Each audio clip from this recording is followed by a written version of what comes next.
അപ്പോൾ അതൊക്കെ എൻ്റെ ജീവിതത്തിലുണ്ടായ എൻ്റെ സങ്കടങ്ങളും എൻ്റെ അനുഭവങ്ങളുമാണ്, എൻ്റെ വിഷമങ്ങളൊക്കെയാണത്. അപ്പോൾ ഈ ഒരു നിമിഷം ആ വിഷമങ്ങളെ കുറിച്ച് ഞാൻ ഓർക്കാൻ ഇഷ്ടപ്പെടുന്നില്ല.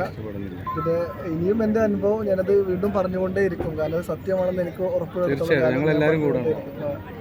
പിന്നെ ആ ഒരു എൻ്റെ ഒരു മോശം അവസ്ഥയിൽ എൻ്റെ കൂടെ നിന്ന ഒരുപാട് യൂട്യൂബേഴ്സ് ഉണ്ട്, അവരുടെ ഒരുപാട് സ്നേഹമുണ്ട്. സത്യം പറഞ്ഞാൽ ഒരു പ്രധാനപ്പെട്ട കാര്യം, മെയിൻ സ്ട്രീം മീഡിയാസൊക്കെ ആ വിഷയത്തെ ഏറ്റെടുക്കാൻ ഒരുപാട് പേടിച്ചു. നമ്മൾ പത്രസമ്മേളനം നടത്തുന്ന സമയത്ത് ഒരു ചെയർ പോലും ബാക്കിയില്ലാതെ അത്രയും ചെയർ ഫില്ലായിട്ട് മീഡിയ ഉണ്ടായിരുന്നു. മലയാളത്തിലെ എല്ലാ പ്രമുഖ ചാനലുകളും ഉണ്ടായിരുന്നു. ഞങ്ങളുടെ പേരെടുത്ത് പറയാത്തത് അവരത് ഡിസേർവ് ചെയ്യുന്നില്ല എന്നതുകൊണ്ടാണ്. എന്നിട്ട് അവരാരും കൂടെ റിപ്പോർട്ട് ചെയ്യാൻ പോലും ധൈര്യം കാണിച്ചില്ല എന്നുള്ളതാണ് പ്രധാനപ്പെട്ട കാര്യം. അന്ന് എന്നെ വിശ്വസിച്ച് എൻ്റെ കൂടെ നിന്നത് യൂട്യൂബേഴ്സാണ്. അപ്പോൾ നിങ്ങൾ ആ ഒരു എന്താ പറയുക അനുഭവത്തിൻ്റെ അവസാനം വരെ എൻ്റെ കൂടെ ഉണ്ടാവുമെന്നാണ് ഞാൻ പ്രതീക്ഷിക്കുന്നത്. യൂട്യൂബേഴ്സ് മാത്രമല്ല, കേരളത്തിലെ സാധാരണക്കാരായ ജനങ്ങൾ തീർച്ചയായിട്ടും ഞാനൊരു മീഡിയയുടെ ഭാഗത്തു നിന്നാണ് പറഞ്ഞത്, യൂട്യൂബേഴ്സാണ് ജനങ്ങളിലേക്ക് എത്തിക്കാൻ. പിന്നെ സത്യം അറിയാൻ ആഗ്രഹിക്കുന്ന നിഷ്പക്ഷരായിട്ടുള്ള സാധാരണക്കാർ, ഞാൻ നിഷ്പക്ഷം എടുത്ത് പറയുന്നത് നിങ്ങൾക്ക് മനസ്സിലായിട്ടുണ്ടെന്ന് വിചാരിക്കുന്നു.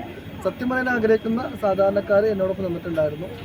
അപ്പോൾ അത് എനിക്ക് വേണ്ടി മാത്രമുള്ളൊരു കാര്യമല്ല, ഒരുപാട് അമ്മമാർ ഓൾറെഡി അവിടെ ബുദ്ധിമുട്ടുകൾ മറക്കേണ്ട അനുഭവങ്ങളും പറഞ്ഞതിൻ്റെ അടിസ്ഥാനത്തിൽ അവർ ഒറ്റപ്പെട്ടു പോവാതിരിക്കാനാണ് ഞാൻ എൻ്റെ അനുഭവം പറഞ്ഞത്. അവർക്ക് വേണ്ടിയാണ് ഞാൻ സംസാരിച്ചത്.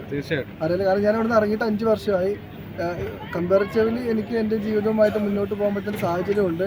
പക്ഷെ ഞാനും അത്തരം കുട്ടികളുടെ പ്രതിനിധി ആയതുകൊണ്ട് അവർക്ക് വേണ്ടി സംസാരിക്കുക എന്ന് പറയുന്നത് എൻ്റെ ധാർമ്മികമായിട്ടൊരു ഉത്തരവാദിത്തമാണ്.